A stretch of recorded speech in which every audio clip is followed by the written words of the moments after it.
Good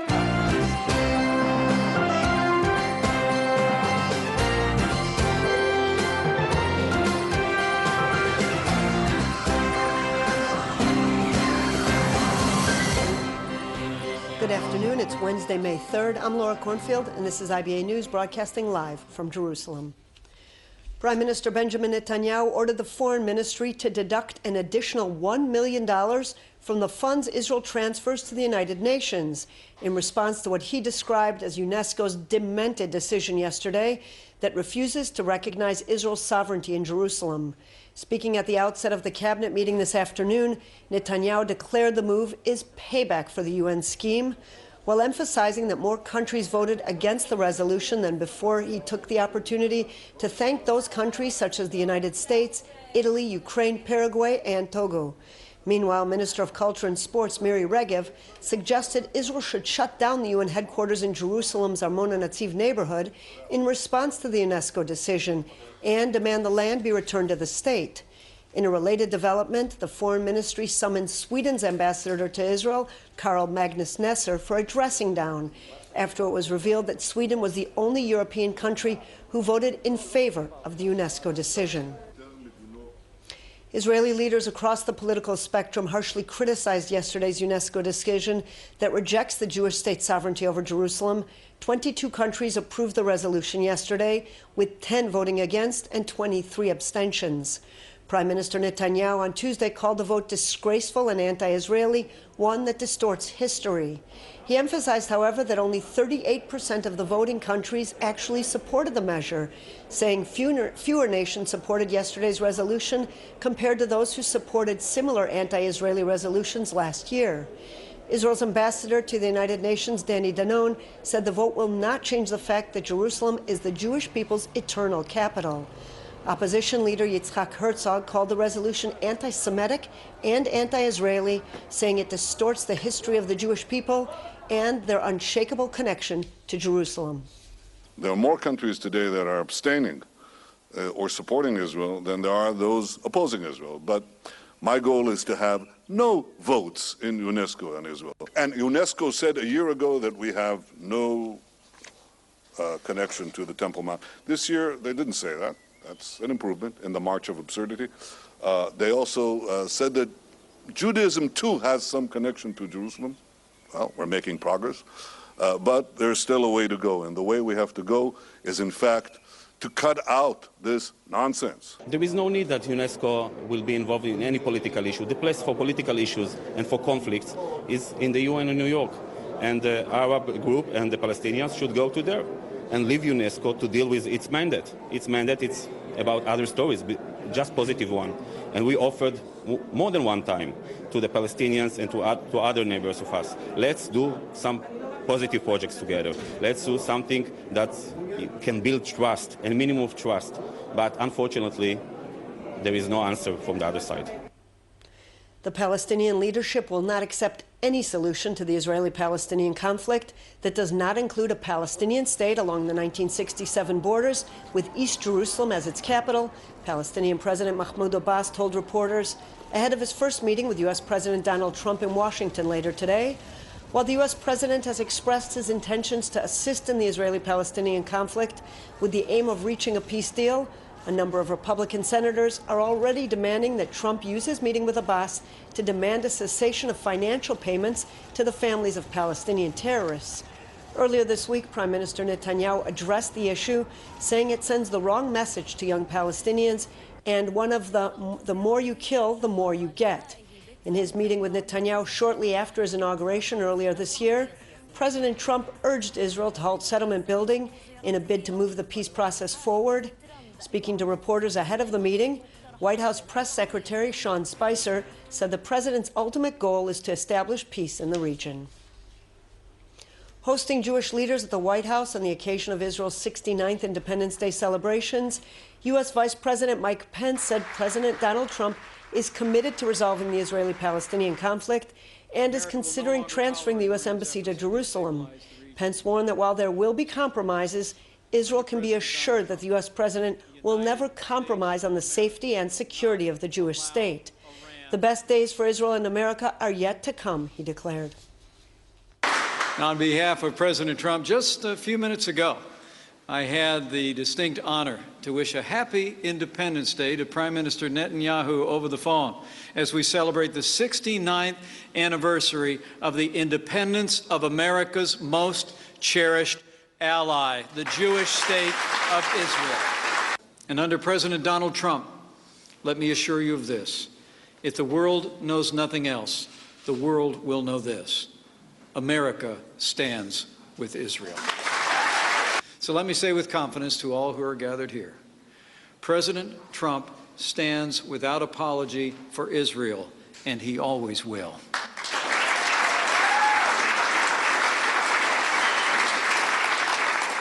And the President of the United States, as we speak, is giving serious consideration to moving the American embassy in Tel Aviv to Jerusalem.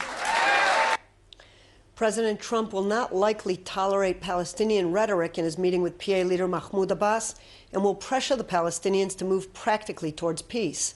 So says Dr. Gerald Steinberg, the president of NGO Monitor and professor of political science at Bar-Ilan University. He spoke with IBA's Ari O'Sullivan.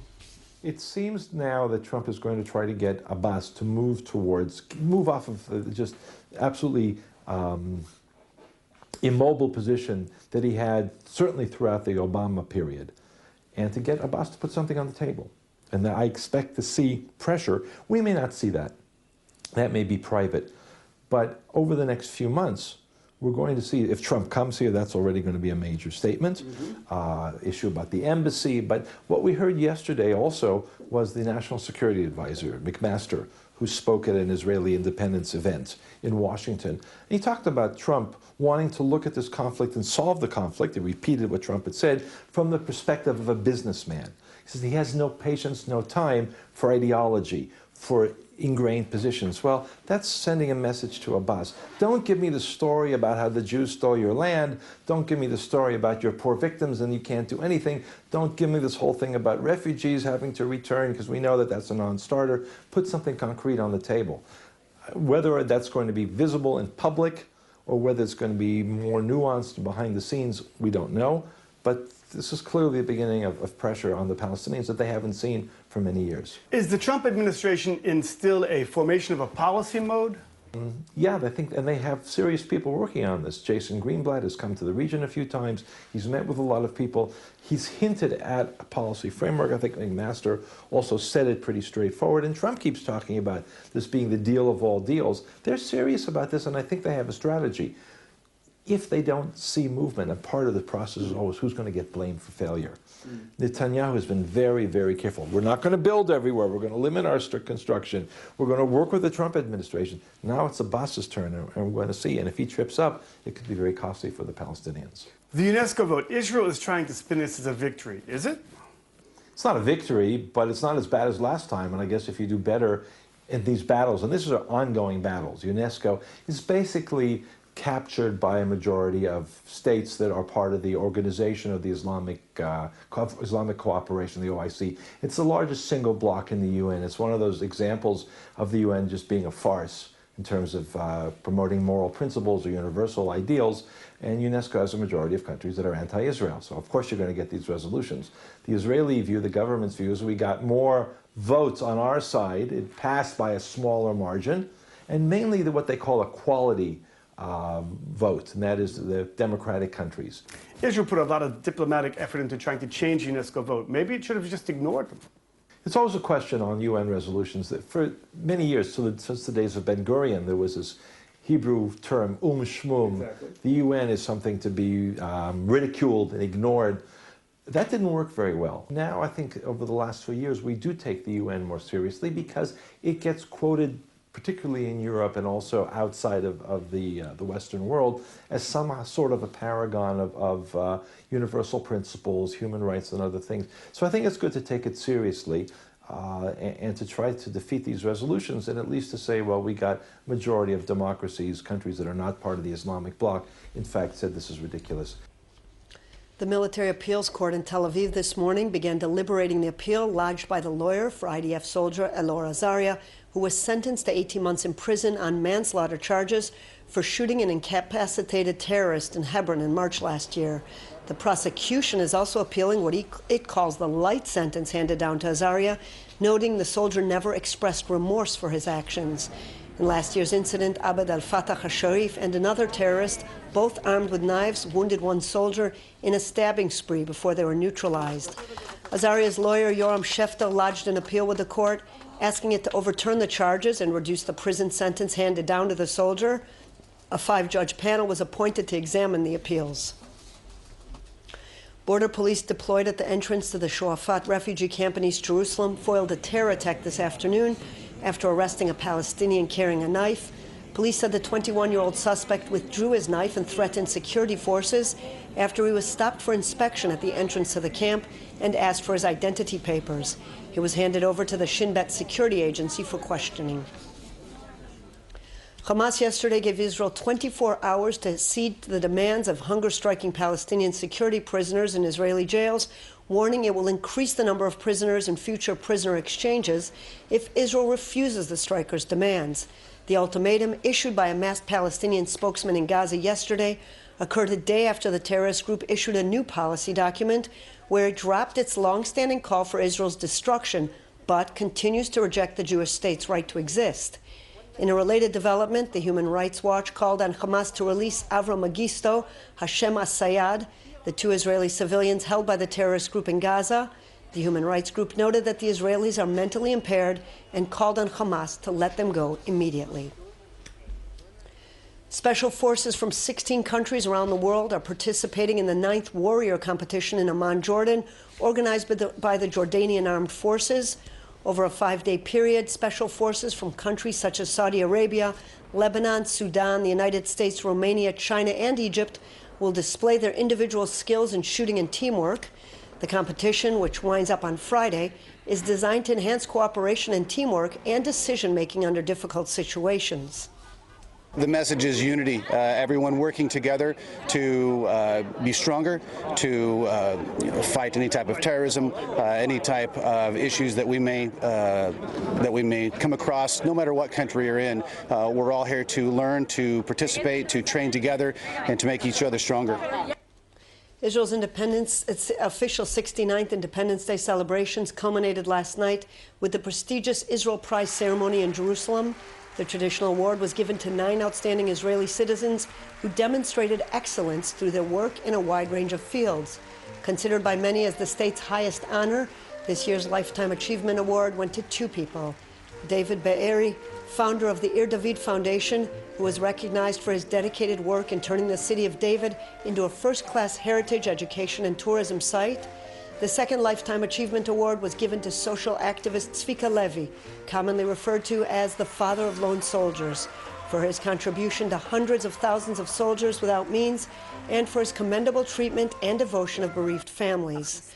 Among the many dignitaries attending the ceremony were President Reuven Rivlin and Prime Minister Netanyahu.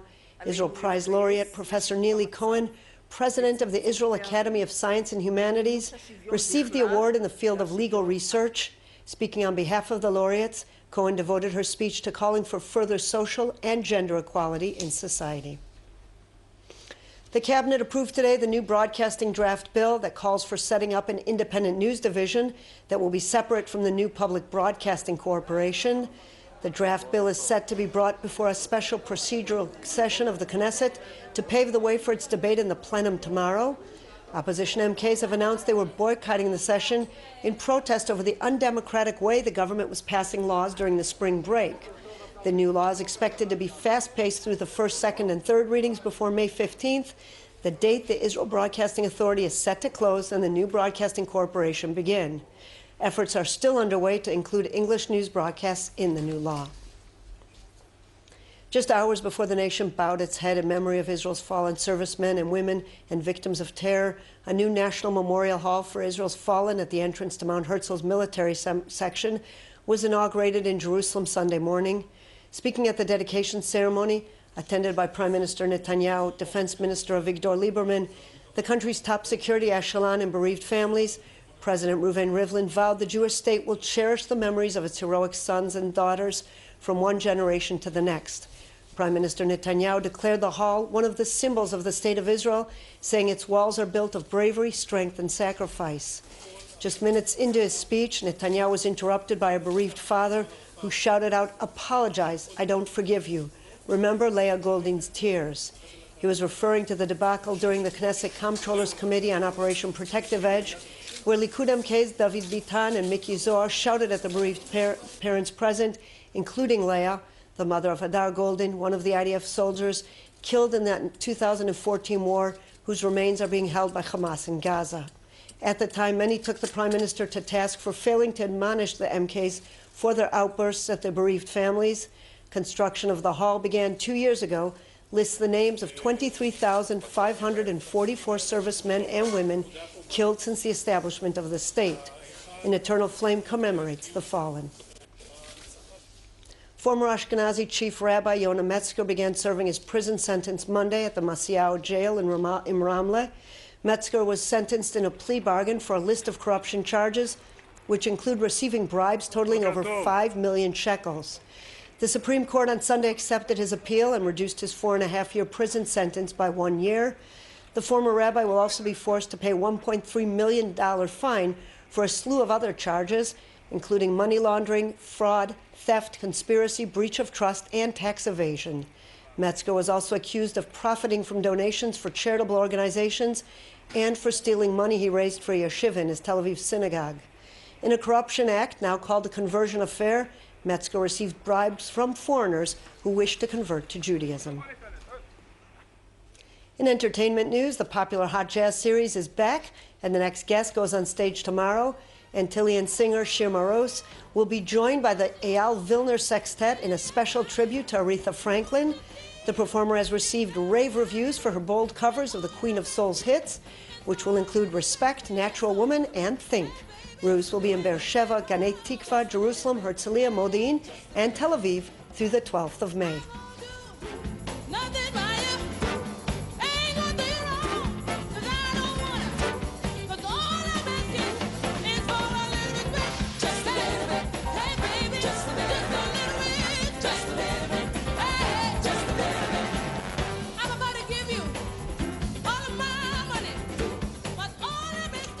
Staying with music, pop star Justin Bieber is in Israel for his much-hyped concert tonight at the Yarkon Park. He arrived last night directly from LA on his private plane and was whisked off to the Dan Hotel in Tel Aviv. His 115-member team includes 15 bodyguards who will work around the clock to secure the singer. All 85 tons of his equipment arrived earlier in the week, among which is a personal jacuzzi that he will reportedly be using backstage. More than 40,000 fans are expected at tonight's show. The 23-year-old will take off to Dubai just several hours after he finishes his performance in the next round of his Purpose Tour. You're so indecisive, what I'm saying. Trying to catch the beat, make up your heart. Don't know if you're happy or complaining. Don't want for us to win, where do I start? First you wanna go to the left, then you wanna argue all day, make love all night. In local money matters, shares were up on the Tel Aviv Stock Exchange while the shekel was mixed in foreign currency trading. Here are the numbers.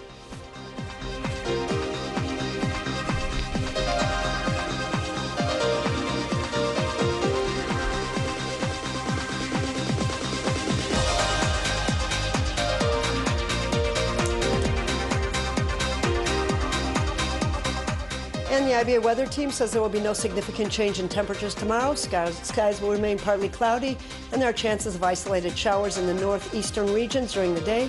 Here are the highs and lows at home and abroad.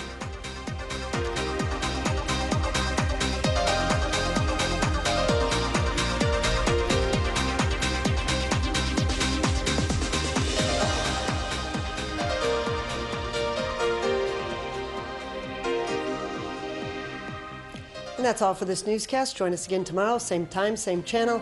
Until then, I'm Laura Cornfield, wishing you a good evening and shalom from Jerusalem.